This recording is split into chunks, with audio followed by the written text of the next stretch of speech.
Hello everyone, I've been guided today to bring you a short reading using the Garden Dragons deck and the Light Seers Tarot.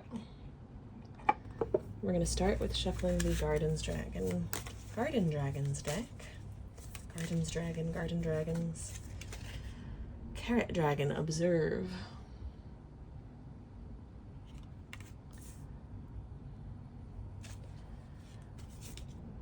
I'm actually being guided to tell some of you to eat more carrots or drink some carrot juice, carrot ginger turmeric juice potentially, because the richness of the orange and of the level of nutrients, the vitamin A and carotene, and then in the ginger turmeric being added as well, I'm actually tasting it when I look at that carrot dragon, and that's telling me that some of your spirit guides are actually guiding you to nourish your body with things that would help heal your eyes with this observe keyword and the vitamin A in carrots. And also to let your eyes rest. Some of you have been, I just heard way too much screen time from someone's spirit guides. So some of you have been either indulging in or felt like you had to use way too much screen time recently and need some time to just let your eyes rest. Even if you're having trouble sleeping, just letting the eyes not be focused on something so close to the face. You know, taking walks more frequently, taking breaks from the screen more frequently, even if you don't directly reduce the amount of time, just giving the eyes a rest much more frequently, you know, setting a timer for every 20 minutes, every half hour, every hour, whatever works for you. Strawberry Dragon, celebration. I'm being guided to move to the tarot now. I'm being drawn to the bee pollinating the flower in the Strawberry Dragon deck and being told for you to celebrate your hard work. That's part of why you're getting this guidance about taking more breaks with the Carrot Dragon, is like, hang on. You've just accomplished 10 different things and you haven't paused to celebrate any of them. You're just like, okay, on to the next task. And that work ethic is to be admired, but it's also got the potential to burn you out real fast. And your spirit guides are really wanting you to celebrate your hard work, actually taste the nectar, taste the honey that is the result of your hard work, as well as nourishing your body and thanking your body, your brain, your mind for working so hard to bring you so far. They're really highlighting how that will shift your relationship with yourself, with your heart and emotions, for you to appreciate your body and your mind and brain that way, your nervous system that way, for all that they have done for you.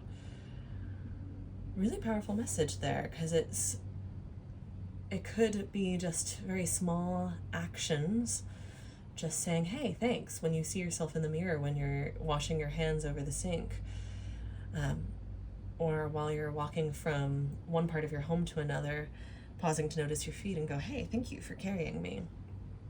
Or noticing your hands while you're washing the dishes or brushing your teeth and thanking them for doing so many little tasks for you every day. Thanking your brain for problem solving constantly. And those little happy moments, those small happy moments, can actually create a sea change in how you see yourself. They're showing me like the ground actually getting nourished on a deep level and all the crops flourishing. And it's been a few months since you started fertilizing the ground, nourishing the soil with these kind, grateful thoughts, these appreciative thoughts of gratitude towards yourself. So if you don't pay attention and observe, you might not realize that those changes in how the crops are flourishing are actually a result of you appreciating yourself so much more.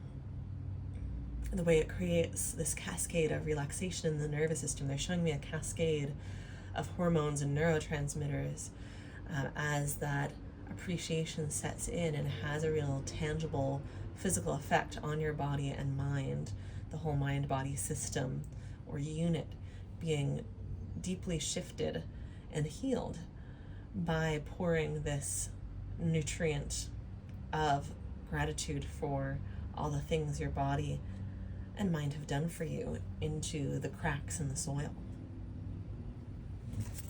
We have the Wheel of Fortune, the 10th major arcana, being guided to place that somewhat centrally there. Shift everything, hopefully without completely dragging everything on a diagonal, but sometimes that happens. Temperance, the 14th major arcana. We have a lot of balance imagery going on with the wheel and temperance here. The magician, holy cow, this level of major arcana. And again with the balance imagery, because the magician is always in every deck symbolized with the infinity symbol and is a symbol of alchemy, of being able to work with all the elements and all the raw materials you are presented with and transmute them to your will, bend them to your will, not in a control, domineering way, but in a present, attuned, responsive way, making the best of the hand dealt to you. Look at all these major arcana. Yeah, this attitude of appreciating what you genuinely appreciate about what you have and using the things you love and like and can work with, that are workable and that you are grateful for about your current situation, manipulating those elements in a positive, empowered way, a magical way, then turns the wheel in your favor to create this peace and sense of balance that comes not from everything being perfectly on the center point all the time, not that type of balance, but from being a willing participant in the flow between dark and light, between yin and yang, between different extremes on any spectrum of duality. And that flowing with both extremes allows you to have both wings available to fly, because the bird cannot fly with only one wing, right? And that's such a huge lesson and metaphor for anyone who is struggling with duality, with pain and pleasure, with challenge and reward, and wishing they could just only have one half of the spectrum. Well, that would be like the bird only having one wing. And by capitalizing on the things that you really are grateful for, that you really can use to your benefit, you start to be able to transmute the things that feel crappy and use them as fertilizer. Like they say, no mud, no lotus. You start to be able to use them as fertilizer and to become a master of the flow, going from the first major arcana to the 14th. Going from, okay, I'm just going to figure out how to work with these raw materials, to being a master of that flow between extremes and getting to experience these times when you are on top of the surfboard rather than being dominated or tumbled over by the waves. You get to experience this flow of using light and dark appropriately with your free will, with empowered choices, rather than feeling like you're a victim of or at the mercy of what's dealt to you. You're able to use the hand that you're dealt in an optimized or maximized way. And that gives you this sense of, even though I'm not in control of life, I still am in control of my choices. I'm still on top of those instead of being underneath them and always trying to scramble to get up on top of my surfboard again out from under the waves. And that feeling of empowerment and riding the waves comes from being a willing participant rather than resisting the movement between yin and yang and between extremes, between dark and light, between struggle and savoring and celebrating. And then at the back of the deck, we have the Six of Pentacles. I do keep shaking the camera, and I apologize for that. Someday I will figure out a better setup for these vertical videos. But we have the Six of Pentacles, which does echo the imagery of the Wheel of Fortune in a very potent way, and also reminds you, again, to be a willing participant in the flow, because the Six of Pentacles is a card of generosity. It's also a card of give and take. So you're participating in both receiving and giving, allows you to receive more and to give more freely without any sense of stinginess. So at any given moment, if you're having difficulty with receiving and really letting things soak in, you can remind yourself that allowing yourself to do that will also allow you to give more freely in the ways that are meaningful and that connect you to your purpose and that are why you do what you do and why you hustle and work so hard. And if you're struggling to give because you feel like, do I really have enough to give here? Then you can either remind yourself to rest first so that you can give from a replenished place that respects and honors your boundaries, or you can remind yourself that simply giving freely in ways that you feel really genuinely from the heart drawn to allows you to feel good at the end of the day and rest, lay your head on the pillow and rest without any doubts, without any regrets, knowing that you did the best you could. And I'm being drawn to get another card from this deck, actually. So let's see what we have here.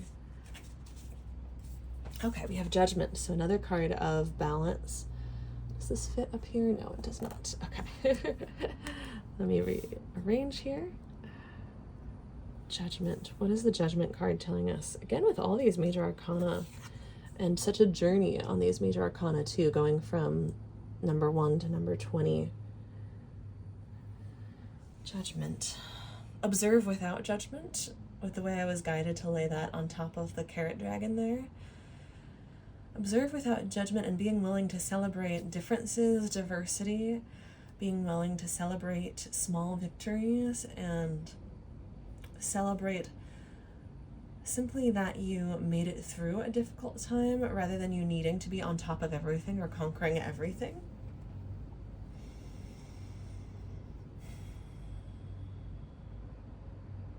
And releasing, okay, that's what I'm getting from this imagery on this specific Judgment card. Releasing yourself, freeing and liberating yourself from negative versions of judgment so that you can use your discernment accurately, but celebrate yourself richly and generously. Being generous with yourself is the bottom line, literally, of this message here. And it's also highlighted at the top with freeing yourself from confining, constricting, restricting judgment patterns that perhaps you were raised with or perhaps you learned and decided or were told they should be a virtue as part of your hustle, forcing yourself to work, a negative version of discipline. And you discovering that that actually inhibits growth and that actually feeding your garden, feeding yourself what you need generously without restriction, without you needing to earn it first, is actually giving yourself all the raw materials to work your magic with, is giving yourself the light so that you can make it through the dark situations and be a balanced and well-rounded individual that celebrates all the aspects of yourself rather than suppressing aspects because of judging them as unworthy. Getting to bring all the aspects of yourself to bear in any situation is what makes you the magician. Because different parts of you, different traits are called for in any given situation. And if different parts of you are locked away and not available, accessible for you to call upon when they are called for, you become severely limited in your ability to respond attentively, freely, and in an empowered way from your free will, and in a way that is appropriate and accurate to the needs of the situation. So allowing yourself to observe neutrally without judgment empowers you immensely to respond in a way that allows you to feel empowered and own your boundaries, but it also expands you so that your boundaries don't have to constrict you and hold you apart from parts of your own self or from everyone else that you encountered, as if these parts of you or these other people are threats. It allows you to respond to other people in a kind and compassionate way as well as to yourself, so that you embody more and more of who, what, and how you want to be in the world, rather than trying to accomplish what you wish to accomplish by becoming less and less. You actually allow yourself to become more and more, and this allows you to magically transmute aspects of yourself that maybe you learned not to like or learned to reject from others in the past, but can discover exalted versions of. Maybe a part of you that you felt caused problems, when it is actually nourished and fertilized, like the soil in that garden or farm that we were talking about before, actually grows into a healthy, flourishing version of itself, and you don't even recognize it anymore. You only ever saw it as this withered version of it. And it might surprise you to discover that that's not actually inherently, innately what it is. This part of you may actually have a lot of gold to offer you if you feed it generously, just like all the other parts of you, without judgment and with celebration of its potential, of its worth as a part of the ecosystem. And it may surprise you what it has to offer and what it brings to the table and how it shows up, how it looks, feels, sounds, acts completely different.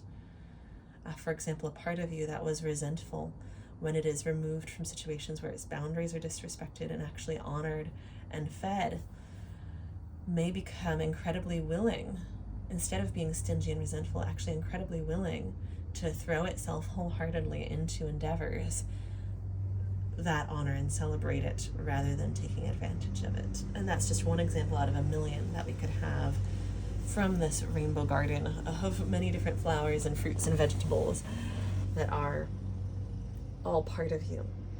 And I'm being drawn full circle, last but not least, to remember this is the garden dragon deck, and the dragon protects its hoard, but if it is treated with respect and communicated with in a way that honors the dragon, it may share the hoard with you. It may become generous and free-flowing, but not if you simply come and try to steal from it.